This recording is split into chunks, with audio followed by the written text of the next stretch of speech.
எதனால் இந்த நன்றின்னா ஆக்சுவலாக சினிமா வந்து ரிலீஸ் அன்னைக்கு தான் அந்த படம் எந்த அளவுக்கு வெற்றி, எந்த அளவுக்கு அது பவர்ஃபுல்லாக போகுது, எந்த அளவுக்கு சக்ஸஸ்ஸு, அந்த டைரக்டருக்கு நல்ல பேர் எல்லாமே வந்து ரிலீஸ் அன்னைக்கு ஃபஸ்ட்டு ஷோவில் தான் தெரியும். ஆனால் அதுக்கு முன்னாடி ஒரு வருஷம் படம் எடுக்கிறப்பவே ஒரு டைரக்டர் வந்து நல்ல பேரோட அவர் வந்து நான் போய் கோயம்புத்தூரில் போய் ஷூட்டிங் எடுத்துகிட்டு இருக்கும்போது அங்கே ஒருத்தர் வந்து, சார் நீங்கள் ரொம்ப ஒர்க்குன்னா ரொம்ப கோவப்படுவீங்களாமே, ரொம்ப சுறுசுறுப்பாக இருக்கீங்களாமே, ரொம்ப காலையிலே வந்து ஷூட்டிங் எடுப்பீங்களாமே, இந்த மாதிரி பப்ளிக்கே கேட்குற அளவுக்கு என் ப்ரொடியூசர் போய் அங்கே சொல்லலை, என்னுடைய ஃப்ரெண்ட்ஸு போய் சொல்லலை, என்னுடைய அசிஸ்டன்ஸ் போய் சொல்லலை, நானும் போய் சொல்லிக்கலை. ஆனால் பத்திரிக்கை மூலமாக அங்கே போய் சேர்ந்துருக்கு. அதற்கு என்னை வந்து ஒரு நல்ல உழைப்பாளின்னு என்னை வந்து முதல்ல எல்லோரும் சேர்ந்து காட்டியிருக்கீங்க. அதுக்கு என்னுடைய மிகப்பெரிய நன்றி. என்னுடைய படத்தை வந்து நான் வந்து ஃபஸ்ட்டு படம் தமிழ், அது வந்து ரொம்ப பெருசாக போகலை. ப்ரொடியூசர் கையை கிடைக்காத அளவுக்கு, டிஸ்ட்ரிபியூட்டர் கையை கிடைக்காத அளவுக்கு நல்லபடியாக போச்சு. ஆனால் மிகப்பெரிய ஒரு ரன் எனக்கு கிடைக்கல தான். ஆனால் அது மிகப்பெரிய ஒரு வெற்றி படம் எடுத்த ஒரு டைரக்டருக்கு எந்த அளவுக்கு பேர் கிடைக்குமோ அந்த அளவுக்கு ப்ராசஸ் ஃபுல்லாக அப்படியே ஃபுல்லாக சப்போர்ட் பண்ணியிருந்தீங்க. அடுத்து சாமி அதே மாதிரி சப்போர்ட் இருந்துச்சு. அதுக்கு அடுத்தடுத்த படங்களில் எந்தெந்த இடத்துல அவர் இருந்தாலும் சுட்டி காட்டினீங்க. ஆனால் நான் ரொம்ப கமர்ஷியல், எப்படி படம் வந்து தைரியமாக கமர்ஷியல் எடுக்கிறோம் அது மாதிரி எவ்வளோ திட்டாலும் வந்து நான் வந்து கோச்சிக்கவே மாட்டேன். ஏன்னா எனக்கு வந்து நம்ம தப்பு பண்ணுறோன்னு தெரியும். கமர்ஷியலாக கஷ்டப்பட்டு தமிழ் எழுதுறவங்க வந்து என்ன ஒரே மாதிரி எடுத்துக்கிற எழுதாதான் செய்வாங்க. அதை வந்து நான் உண்மையாக சொல்கிறேன். நான் வந்து சந்தோஷமாக எடுத்துக்கிற ஆட்களில் நான் ஒரே ஆள் சொல்லக்கூடாது, ஆட்களில் நான் நம்பர் 1.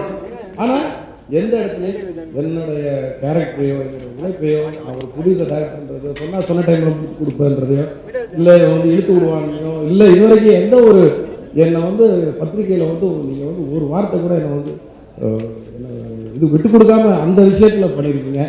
அதுக்கு வந்து எல்லா பத்திரிகைக்கும் எல்லா ஊடகங்களுக்கும் வந்து மிகப்பெரிய நன்றியை சொல்லிக்கிறேன். இது வந்து அது மூலமாக தான் நிறைய பேர் இன்றைக்கி ப்ரொடியூசர் கவுன்சில் போனால் ப்ரொடியூசர் வந்து அவர் பிரச்சனைலாம் டைரக்டர் வருவார், அவர் வேலையை பார்ப்பார் போயிடுவார், அந்த மாதிரி சொல்கிற அளவுக்கு நீங்கள் வந்து எனக்கு பண்ணியிருக்கீங்க. இதுக்கு மிகப்பெரிய நன்றி. ரெண்டாவது 12 படங்கள் முடித்து இப்போ 13ஆவது படம் வந்திருக்கேன். எனக்கே வந்து ஆச்சரியமாக இருக்குது. திரும்பி பார்த்தா இவ்வளோ நாள் எப்படா எத்தனை ஷாட் எடுத்தோம், எத்தனை படம் எடுத்தோம் ஆச்சரியப்படுற அளவுக்கு. பூஜை வந்து விஷால் வந்து ப்ரொடியூசராக இருக்கும்போது அவர் கூட போய் கமிட் ஆகும்போது கொஞ்சம் பயமாக தான் இருந்துச்சு எனக்கு. ஏன்னா ஹீரோவே ப்ரொடியூசர்னால் எப்படாது, அதாவது இது வரைக்கும் அந்த மாதிரி நம்ம பழகவே என்ன பண்ண போகிறாங்க. ஆனால் விஷால் வந்து இதுக்கு முன்னாடி அந்த பாண்டிய நாடுக்கு அப்புறம் கொடுத்த பேட்டிகள், ப்ரெஸ் மீட்டில் பேசுகிற பேச்சுகள், இந்த மேடைகளில் பேசுகிற பேச்செல்லாம் பார்க்கும்போது எனக்கு வந்து ரொம்ப மெச்சூர்டாக இருக்கார், ரொம்ப நம்பிக்கை வந்துச்சு. நிச்சயமாக அவர் கூட வந்து நம்ம தைரியமாக போகலாம். நம்ம கதையும் வந்து கொஞ்சம் கதை வந்து எமோஷ்னலாக ஒரு கை கடக்கமான கதையாக இருந்தாலும் ஸ்க்ரீன் பிளே பெருசாக இருக்குது. இந்த ஸ்க்ரீன் பிளே வந்து நல்லபடியாக நம்ம வந்து படமாக கொண்டு வரணும்னா ஒரு சரியான ப்ரொடியூசர் வேணும். சரியான ப்ரொடியூசர் கதையை நல்லா புரிஞ்சிக்கிற ஒரு ப்ரொடியூசர். ஸோ ஒரு ஹீரோ வந்து நிச்சயமாக வந்து டைரக்டருக்கு அடுத்து நல்லா கதை புரிஞ்சுக்கிட்டால் தான் அது வந்து நல்லா வரும் அந்த படம். அந்த வகையில் இவரே ப்ரொடியூசராக இருந்தால் நிச்சயமாக வந்து செலவெல்லாம் நல்லா பண்ணுவார். அவருக்கே தெரியும் என்ன எடுக்கிறோன்னு, அதனால் எந்த பிரச்சனையும் வராது. தைரியமாக நம்ம இவர் கூட போனேன். ஆனால் உள்ளே போனப்போ தான் தெரிஞ்சுது ஒரு எக்ஸலண்ட் ப்ரொடியூசர் கூட நான் வந்திருக்கேன் அப்படின்ட்டு.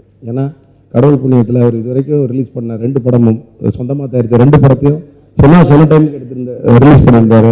அதே மாதிரி இந்த படத்தையும் தீபாவளி கொண்டு வரணும்னு நினச்சாரு. நாங்களும் கூட சேர்ந்து உழைச்சோம், கரெக்டாக கொண்டாண்டோம். அவ்வளோ ஒரு அருமையான ஒரு ப்ரொடியூசர்னு சொல்லலாம். அன்னைக்கு கூட நம்ம போன வாரம் மீட் பண்ணப்போ சொன்னேன், ஒவ்வொரு விஷயமும் டெய்லி உட்காந்து கணக்கு பார்த்துட்டு இருக்கிறாரு.